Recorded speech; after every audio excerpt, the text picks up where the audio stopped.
जय महाकाली, महालक्ष्मी, महासरस्वती, माँ कामाख्या। जय भैरव बाबा। जय सद्गुरुदेव महाराज। श्रीमद् देवी भागवत महापुराण प्रथम खंड के 16 अध्याय की कथा हम लोग सुनने जा रहे हैं। महाकाली, महालक्ष्मी, महासरस्वती जो त्रिगुणात्मक शक्ति हैं, जो रजोगुण, तमोगुण और सतोगुण से परिपूर्ण हैं, माँ भगवती पराम्बा आदिशक्ति माता समस्त ब्रह्मांड का और समस्त जगत का आधार सूत्र माँ भगवती ही है। तो अभी प्रथम खंड की कथा चल रहा है और इस कथा को हम आम जनमानस इस धरती पे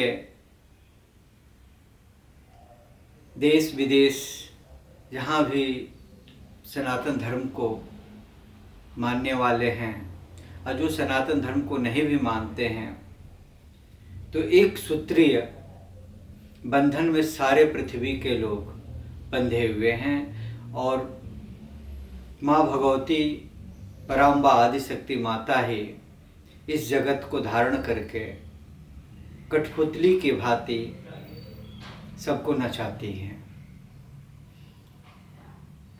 ये हम विश्वास और भक्ति से ये बोल रहे हैं कि जो भी व्यक्ति इस कथा को भक्ति भाव से सुनेंगे, उधर थोड़ा बोल दीजिए, हाला कम करें। इस कथा को जो लोग सुनेंगे, प्रत्येक दिन एक अध्याय की कथा अपने घर में सुन लेते हैं, तो उनके जीवन में बहुत ही बदलाव आएगी, क्योंकि वो आदिशक्ति माता ही इस जगत को संचालित करके रखी है। तो अब हम लोग कथा सुनने जा रहे हैं। महिषासुर का रणभूमि में आना तथा देवी से प्रणय याचना करना। व्यास जी बोले, उन सैनिकों की बात सुनकर राजा महिष क्रोधित हो उठा और उसने सारथी से कहा, 1000 गधों से जूते हुए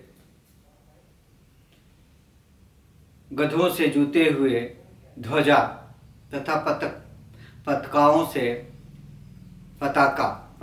से सुशोभित अनेक प्रकार के आयुधों से परिपूर्ण सुंदर चक्कों तथा जुए से विभूषित तथा प्रकाशमान मेरा अद्भुत रथ तुरंत ले आओ। सारथियों ने भी तत्क्षण रथ लाकर उनसे कहा, हे राजन, सुसज्जित करके रथ ला दिया गया है, जो द्वार पर खड़ा है। यह सभी आयुधों से संवित तथा उत्तम आस्तरणों से युक्त है। रथ के आने की बात सुनकर महाबली दानवराज महिषासुर का रूप धारण करके युद्ध भूमि में जाने को तैयार हुआ। उसने अपने मन में सोचा कि यदि मैं अपने महिष रूप में जाऊंगा तो देवी मुझ श्रृंग युक्त महिष को देखकर अवश्य उदास हो जाएगी। स्त्रियों को सुंदर रूप और चातुर्य अत्यंत प्रिय होता है, अतः आकर्षक रूप तथा चातुर्य से संपन्न होकर मैं उसके पास जाऊंगा, जिससे मुझे देखते ही वह युवती प्रेम युक्त मोहित हो जाएगी। मुझसे भी इस स्थिति में सुख होगा, अन्य किसी रूप से नहीं। मन में ऐसा विचार करके महाबली वह दानवेंद्र महिषा रूप छोड़कर एक सुंदर पुरुष बन गया। वह सभी प्रकार के आयुध को धारण किए हुए था। वह ऐश्वर्य संपन्न था। वह सुंदर आभूषणों से अलंकृत था। उसने दिव्य वस्त्र धारण कर रखे थे। केयूर और हार पहने तथा हाथ में धनुष बाण धारण किए रथ पर बैठा हुआ वह कांतिमान दैत्य दूसरे कामदेव के सदृश प्रतीत हो रहा था। माननीय सुंदरियों का भी मन हर लेने वाला ऐसा सुंदर रूप बनाकर वह मदोन्मत्त दैत्य अपने विशाल सेना के साथ देवी की ओर चला। अनेक वीरों से घिरे हुए उस दैत्यराज महिषासुर को आया हुआ देखकर देवी ने अपना शंख बजाया। लोगों को आश्चर्यचकित कर देने वाली उस शंख ध्वनि को सुनकर भगवती के पास आकर वह दैत्य हंसता हुआ उसने कहा, हे देवी, इस परिवर्तनशील जगत में रहने वाला व्यक्ति, वह स्त्री अथवा पुरुष चाहे कोई भी हो, सब प्रकार से सुख ही चाहता है। इस लोक में सुख मनुष्यों को संयोग में ही प्राप्त होता है, वियोग में सुख होता ही नहीं। संयोग भी अनेक प्रकार का होता है। मैं उन भेदों को बताता हूँ, सुनो। कहीं उत्तम प्रीति के कारण संयोग हो जाता है और कहीं स्वभावतः संयोग हो जाता है।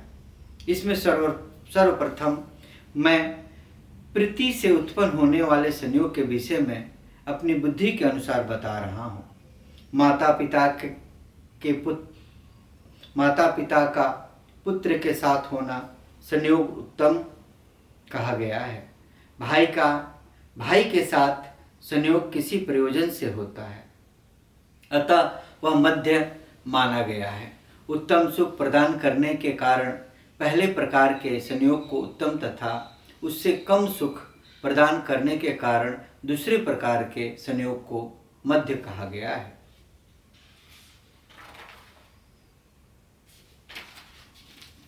विविध विचारों से युक्त चित्त वाले तथा प्रसंगवश एकत्रित नौका में बैठे हुए लोगों के मिलने को विद्वानों ने स्वाभाविक संयोग कहा है।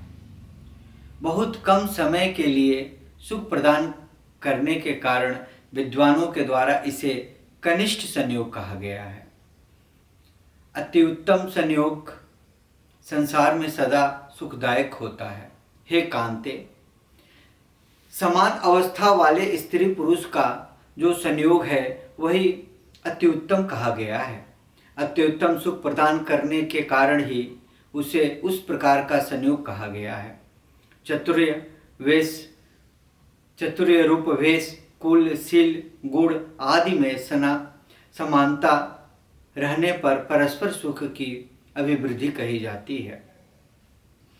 यदि तुम मुझ वीर के साथ संयोग करोगी तो तुम्हें अति उत्तम सुख की प्राप्ति होगी, इसमें संदेह नहीं है। हे प्रिय, मैं अपनी रुचि के अनुसार अनेक प्रकार के रूप धारण कर लेता हूँ। मन में इंद्र आदि सभी देवताओं को संग्राम में जीत लिया है। मेरे भवन में इस समय जो दिव्य रत्न हैं उन सब का तुम उपभोग करो अथवा इच्छा अनुसार उसका दान करो। अब तुम मेरी पटरानी बन जाओ। हे सुंदरी, मैं तुम्हारा दास हूँ। तुम्हारे कहने से मैं देवताओं से बैर करना भी छोड़ दूंगा, इसमें संदेह नहीं है। तुम्हें जैसे भी सुख मिलेगा मैं वही करूँगा। हे विशाल नयने, अब तुम मुझे आज्ञा दो और मैं उसका पालन करूं। हे मधुर भाषणी, मेरा मन तुम्हारे रूप पर मोहित हो गया है। हे सुंदरी, मैं तुम्हें पाने के लिए व्याकुल हूँ, इसलिए इस समय तुम्हारी शरण में आया हूँ। हे रंभोरु, कामबाण से आहत मुझ शरणगत की रक्षा करो। शरण में आए हुए की रक्षा करना सभी धर्मों में उत्तम धर्म है। श्याम नेत्र वाली, हे कृशोदरी, मैं तुम्हारा सेवक हूँ। मैं मरणाप्रांत सत्य वचन का पालन करूँगा, इसके विपरीत नहीं करूँगा। हे तन्वंगी, नानाविध आयुधों को त्याग कर मैं तुम्हारे चरण में अवनत हूँ। हे विलाक्षी, मैं कामदेव के बाणों द्वारा संतप्त हो रहा हूँ, अतः तुम मेरे ऊपर दया करो। हे सुंदरी, जन्म से लेकर आज तक मैंने ब्रह्मा आदि देवताओं के समक्ष भी दीनता नहीं प्रदर्शित की, किंतु तुम्हारे समक्ष आज उसे प्रकट कर रहा हूँ। ब्रह्मा आदि देवता सम्रांगण में मेरे चरित्र को जानते हैं। हे भामिनी, वही मैं आज तुम्हारी दास्ता स्वीकार करता हूँ। मेरी ओर देखो। व्यास जी बोले। ऐसा कहते हुए उस दैत्य महिषासुर से हंसकर अनुपम सौंदर्यमयी भगवती मुस्कान के साथ यह वचन कहने लगी। देवी बोली, मैं परम पुरुष के अतिरिक्त अन्य किसी पुरुष को नहीं चाहती। हे दैत्य, मैं उनकी इच्छा शक्ति हूँ। मैं ही सारे संसार की सृष्टि करती हूँ। वे विश्वात्मा मुझे देख रहे हैं। मैं उनकी कल्याणमयी प्रकृति हूँ। निरंतर उनके सानिध्य के कारण ही मुझे शाश्वत चेतना है। वैसे तो मैं जड़ हूँ, किंतु उन्हीं के संयोग से मैं चेतना युक्त हो जाती हूँ। जैसे चुंबन के संयोग से साधारण लोहे में भी चेतना उत्पन्न हो जाती है। मेरे मन में कभी भी विषय भोग की इच्छा नहीं होती। हे मंदबुद्धि, तुम मूर्ख हो जो कि स्त्री संग करना चाहते हो। पुरुष को बांधने के लिए स्त्री जंजीर कही गई है। लोहे से बंधा हुआ मनुष्य बंधन मुक्त हो सकता है, किंतु स्त्री के बंधन में बंधा हुआ प्राणी कभी नहीं छूटता। हे मूर्ख, मूत्रागार गृहा अंग का सेवन क्यों करना चाहते हो? सुख के लिए मन में शांति धारण करो। शांति से ही तुम सुख प्राप्त कर सकोगे। स्त्री संग से बहुत दुख मिलता है। इस बात को जानते हुए भी तुम अज्ञानी क्यों बनते हो? तुम देवताओं के साथ बैर भाव छोड़ दो और पृथ्वी पर इच्छा अनुसार विचरण करो। यदि जीवित रहने की तुम्हारी अभिलाषा हो तो पाताल लोक चले जाओ, अथवा मेरे साथ युद्ध करो। इस समय मुझे पूर्ण शक्ति विद्यमान है। हे दानव, सभी देवताओं ने तुम्हारा नाश करने के लिए मुझे यहाँ भेजा है। मैं तुमसे यह सत्य कह रही हूँ। तुमने वाणी द्वारा सौहार्दपूर्ण भाव प्रदर्शित किया है, अतः मैं तुम्हारे ऊपर प्रसन्न हूँ। अब तुम जीवित रहते ही सुखपूर्वक यहाँ से चले जाओ। केवल 7 पग साथ चलने पर ही सजनों में मैत्री हो जाती है। इसी कारण मैं तुम्हें जीवित छोड़ दे रही हूँ। हे वीर, यदि मरने की इच्छा हो तो तुम मेरे साथ आनंद से युद्ध कर सकते हो। हे महाबाहो, मैं तुम्हें युद्ध में मार डालूंगी, इसमें संशय नहीं है। व्यास जी बोले। भगवती का यह वचन सुनकर काम से मोहित दानव पुनः मधुर वाणी में मीठी बातें करने लगा। हे सुंदरी, हे सुमुखी, कोमल सुंदर अंगों वाली तथा पुरुषों को मोह लेने वाली, तुझ युक्ति के ऊपर प्रहार करने में मुझे भय लगता है। हे कमल लोचने, विष्णु, शिव आदि बड़े बड़े देवताओं और सब लोग पतालों पर विजय प्राप्त करके क्या अब तुम्हारे साथ मेरा युद्ध करना उचित होगा? हे सुंदर अंगों वाली, यदि तुम्हारी इच्छा हो तो मेरे साथ विवाह कर लो और मेरा सेवन करो, अन्यथा तुम जहाँ से आई हो उसी देश में इच्छा अनुसार चली जाओ। मैं तुम्हारे साथ मित्रता कर चुका हूँ, इसलिए तुम पर प्रहार नहीं करूँगा। यह मैंने तुम्हारे लिए हितकर तथा कल्याणकारी बात बताई है, इसलिए तुम सुखपूर्वक यहाँ से चली जाओ। सुंदर नेत्रों वाली, तुझ रमणी का वध करने से मेरी कौन सी गरिमा बढ़ जाएगी? स्त्री हत्या, बाल हत्या और ब्रह्म हत्या का पाप बहुत ही जघन्य होता है। हे बरानने, वैसे तो मैं तुम्हें बलपूर्वक पकड़कर अपने घर निश्चित रूप से ले जा सकता हूँ, किंतु बल प्रयोग से मुझे सच्चा सुख नहीं मिलेगा। उसमें भोग सुख कैसे प्राप्त हो सकता है? अतएव हे सुकेशी, मैं बहुत विनती भाव से तुमसे कह रहा हूँ कि जैसे पुरुषों को अपने प्रिय के मुख कमल के बिना सुख नहीं मिलता, उसी प्रकार स्त्रियों को भी पुरुष के बिना सुख नहीं मिलता। संयोग से सुख उत्पन्न होता है और वियोग में दुख। तुम सुंदर रूपवती और आभूषणों से अलंकृत हो, यह सब होते हुए भी तुझ में चतुरता क्यों नहीं है, जिससे तुम मुझे स्वीकार नहीं कर रही हो। इस तरह भोगों को छोड़ देने का परामर्श तुम्हें किसने दिया? हे मधुर भाषणी, ऐसा करके किसी शत्रु ने तुम्हें धोखा दिया है? हे कांते, अब तुम यह आग्रह छोड़ दो और अत्यंत सुंदर कार्य करने में तत्पर हो जाओ। विवाह संपन्न हो जाने पर तुम्हें और मुझे दोनों को सुख प्राप्त होगा। विष्णु लक्ष्मी के साथ, ब्रह्मा सावित्री के साथ, शंकर पार्वती के साथ तथा इंद्र सची के साथ रहकर ही सुशोभित होते हैं। पति के बिना कौन स्त्री चिरस्थायी सुख प्राप्त कर सकती है? हे सुंदरी, कौन सा ऐसा कारण है जिससे तुम मुझ जैसे उत्तम पुरुष को अपना पति नहीं बना रही हो? हे कांते, न जाने मंदबुद्धि कामदेव इस समय कहाँ चला गया, जो अपने अत्यंत कोमल तथा मादक 5 बाणों से तुम्हें आहत नहीं कर रहा है। हे सुंदरी, मुझे तो लगता है कि कामदेव भी तुम्हारे ऊपर दयालु हो गया है और तुम्हें अबला समझते हुए वह अपने बाण नहीं छोड़ रहा है।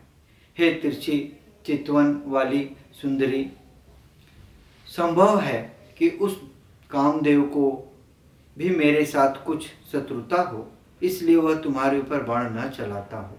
अथवा वो भी हो सकता है कि मेरे सुख का नाश करने वाले मेरे शत्रु देवताओं ने उस कामदेव को मना कर दिया हो, इसलिए वह तुम्हारे ऊपर अपने बाणों से प्रहार नहीं कर रहा है।